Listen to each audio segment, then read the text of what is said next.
Want candy now? What is going on, everybody? Nasdorachi here today to bring you another video for Dragon Ball Legends. But before we get into all that, I would like to say thank you to all you guys. YouTube has finally gotten back to me and remonetized my channel, and sponsorships, super chats, live donations, all that fun stuff is all now a thing. Now, I am not asking any one of you to go ahead and do any of that, but the option is now available, as well as ad revenue. So we are one step closer to become a bigger, stronger channel and a force on YouTube. So hopefully that comes true one day.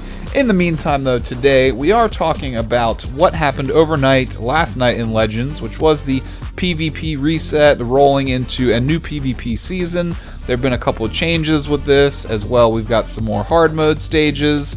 That seems to be what they're rolling out now, which I'm not complaining about because the drops on them are pretty dang good. And as well, if you've already finished all of your Frieza event challenges for that EX First Form Frieza, they have added a good 20 to 30 more challenges. And something else we're going to be covering in this video is how I got the 2 million damage Rising Rush, and if you have some of the same units as me, you'll be able to replicate that. So first and foremost, what you see on the screen here is the new PvP rewards. So last season, they were giving the EX Kamehameha Blue type Goku, and they were giving Broly Gold equipment. We've seen it change now this season. We're getting the red EX Krillin type card as a reward, and we're getting gold equipment that is now for Shallot only. So checking out the equipment first, that's the more important thing kind of immediately, is on the first slot you get a bonus to both your base, strike, and blast defense. Now when you see this equipment drop with a green hash mark, you're going to be somewhere between about 9 to 13% on both of these values. And when you see it drop with a gold tick, which we can check out in a little bit, you're going to be somewhere more in the 15% range on both the values. Then the second stat, I believe, is a base health percent boost, and the third stat has been key restore speed, is what I've seen. So again, we'll look at that in a second. It's a fairly good piece of equipment. Unfortunately, there are no offensive buffs. It's a much more supportive piece of equipment with health, key restore, and defense across the board.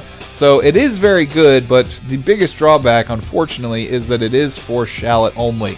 And Shallot right now, not a great card. He probably will be in the future when we can class up the rarity from Hero to EX, from EX to Sparking, and then whatever might happen to come after Sparking. But for now, his Z ability is definitely lacking. He doesn't have enough Mastery Stars to provide anything but a 10% buff to Saiyan's base health, which even the EX Raditz trumps that, and me personally, I prefer offensive Z abilities whenever I can bring them. So Shallot's still not really a good character. This equipment will help him, like if you don't have enough Saiyans to flesh out a Saiyan's team without him, or for whatever reason if you are running Shallot, good equipment for him, but again, he's just kind of lackluster right now. So the EX Krillin, he's a fairly good card. He doesn't really fit in quite as well as I'd wanted onto my red teams, but he does buff Goku when he dies. So if you are running Krillin for the Solar Flare and that buff, he's an alright card. Not as good as the EX Blue type Goku last season though. So again, I think these rewards start dropping around rank 20. I started the season at rank 30, so I'm not entirely sure.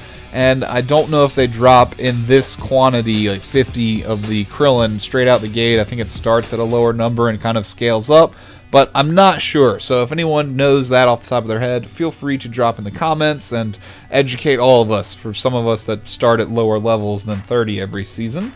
But that's about all on the PvP end. There's no additional season rewards up here, anything kind of out in the ordinary. There's nothing new in the exchange shop. So still, your choices are kind of use all your currency on Spirit Bomb Goku. He's by far the best thing available in the exchange shop. Or alternatively, just kind of save them and use them very sparingly if you need a couple souls here and there. But I tend to spend them on the Spirit Bomb Goku. I at least got mine to 5 stars, and now I've kind of slowed down on spending them. If you are able to get the EX Krillin to 7 stars, you will start earning the Z medals, which is a currency people saw last season when they broke the EX Goku to 7 stars. It's, I think, going to be another currency that's going to be relevant in the exchange shop down here. I don't see anything for it yet, but I'm assuming they're going to add something right here that says Z medals, and there'll be other items for sale. So that's definitely something to start hoarding if you play the PvP enough to kind of get those mastery stars and then start earning the Z medals. It's basically the same currency, like if you were to naturally pull a unit and get him up to 7 stars, and then you pulled another one, same situation there. You'd get Z medals instead of progress towards an 8th star, because that doesn't exist yet. So that's about everything that's new in PvP. Heading over to the story tab, we can clear this out really quickly here. There are some more hard mode stages, so as you can see, it jumps up to 217 available stars now.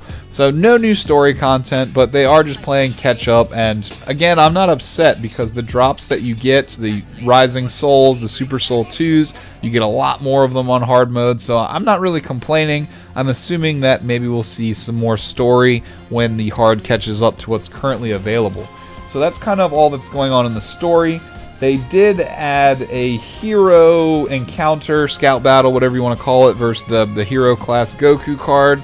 Something you can just kind of quickly knock out, but nothing too special there. And again, they didn't add any new stages to this event right here, but there are a bunch more missions. So let's go check those out really quickly here. Now, they've also added missions just for playing PvP as well.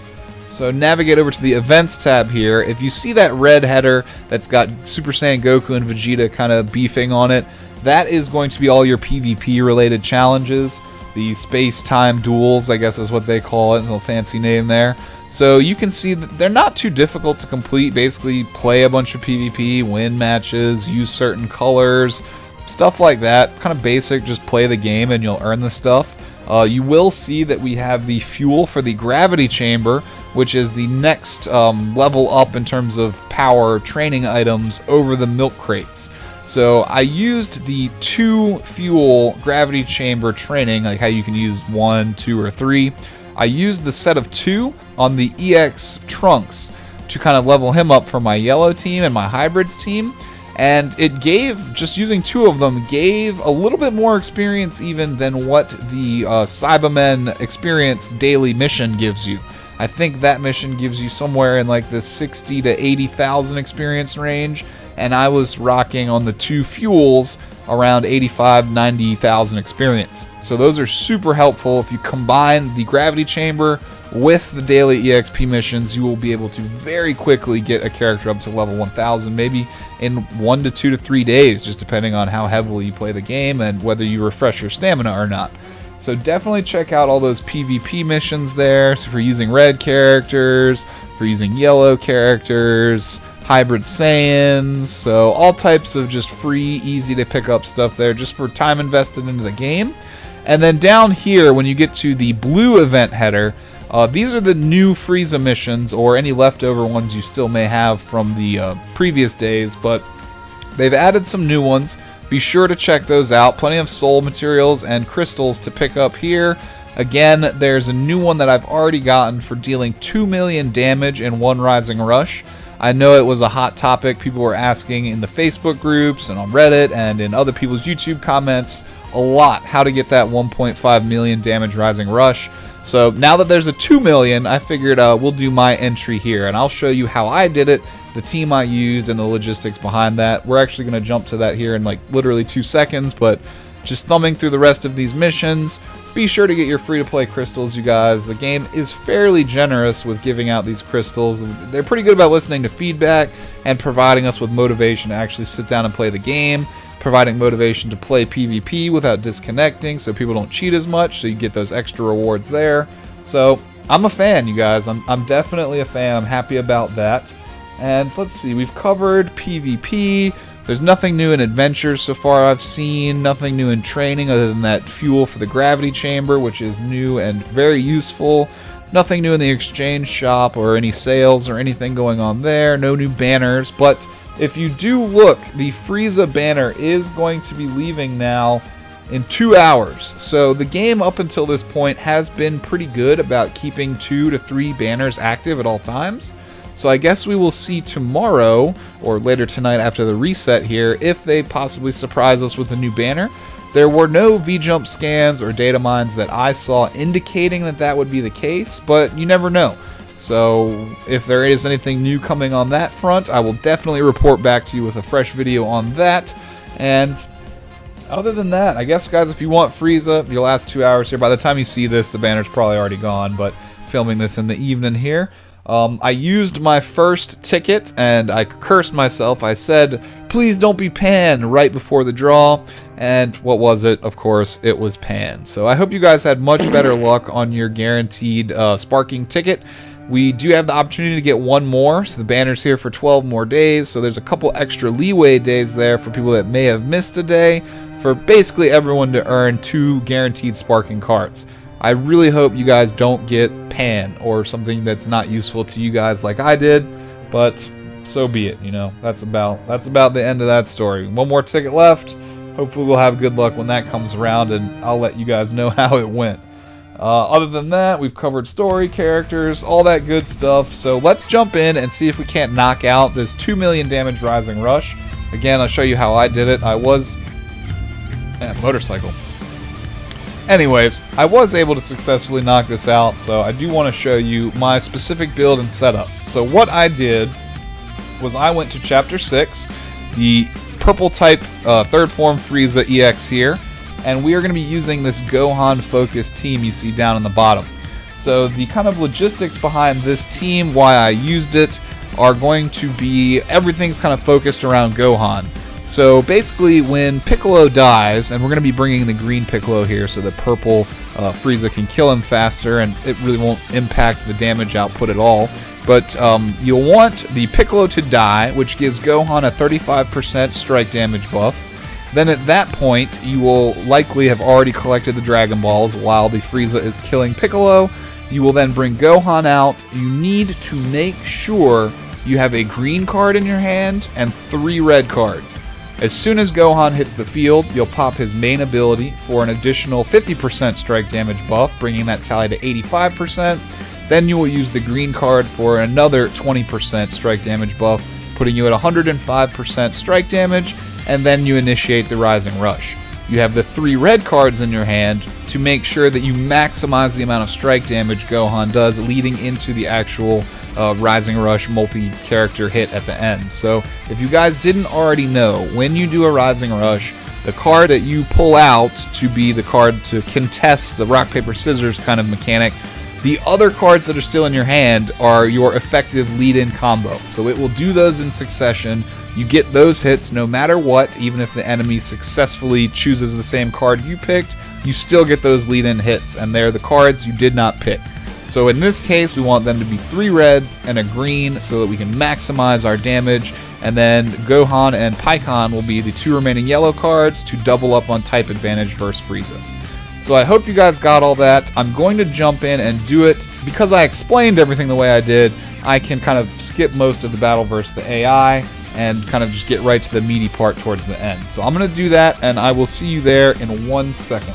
And again, characters you're bringing here are Pikkon, green Piccolo, and of course the yellow Gohan there. So we're going to go ahead and do that, and see you after the edit. So at this point, welcome back, you guys. We have everything lined up just the way we want it. We have the Rising Rush ready, the green card in hand, and 3 red cards. So let's go ahead and bust out the main ability here for the damage buff there. We got the damage buff from the dead Piccolo. We did the green card, and now let's Rising Rush and see if the magic happens. We'll pick the yellow card to ensure the 3 red cards maximize damage there, and we got lucky. The computer did not pick the counter card. So our damage is going to be, drum roll, 2.04 million. So challenge complete in 1 try, you guys. Again, that's how I did it there. I hope that you guys are able to build this same team and do this. Now, if you aren't, another way that I would possibly approach this would be to build an all-blue team and go against the red 2nd form Frieza, maybe Broly and the EX Frost to buff Broly, some Saiyans buffs on the bench. That might get it done. Alternatively, you could maybe use an all-red team versus the Final Form Yellow Frieza with Super Saiyan Vegeta, Goku, and Trunks. You may be able to get enough buffs to get that to work. And I guess lastly, the other team you might be able to skirt by is if you use, let's see, there's a blue Frieza. You could use an all-green team, maybe Piccolo, Ginyu, and the EX Vegeta against the blue EX first stage Frieza. So those are really the only viable options I can think of, but I went with this Gohan buff team, and you saw it, 2 million damage, so we were able to knock that out. That's pretty much everything for this video, you guys. I don't think there's too much else to cover. If you have any questions or comments down below, feel free to let me know, and of course if you're new here, I would love to see you again on future videos, so if you feel like subscribing and hitting that notification bell, I would be happy to have you on the team here. If you enjoyed the video, thumbs up as well. Definitely helps me out, but no worries if you don't feel like it. And other than that, guys, comment down below if you got anything else you wanted to contribute. I may do another PvP video running this Gohan buff team. It's quite powerful, and Gohan seems to enjoy the extra screen time. I haven't gotten to use him a whole lot yet, so other than that, again, thank you guys for helping me get monetized again. I won't waste any more of your time, so I will see you on the next video. This is Nasdorachi signing off, you guys. Have a good one, and I'll see you later.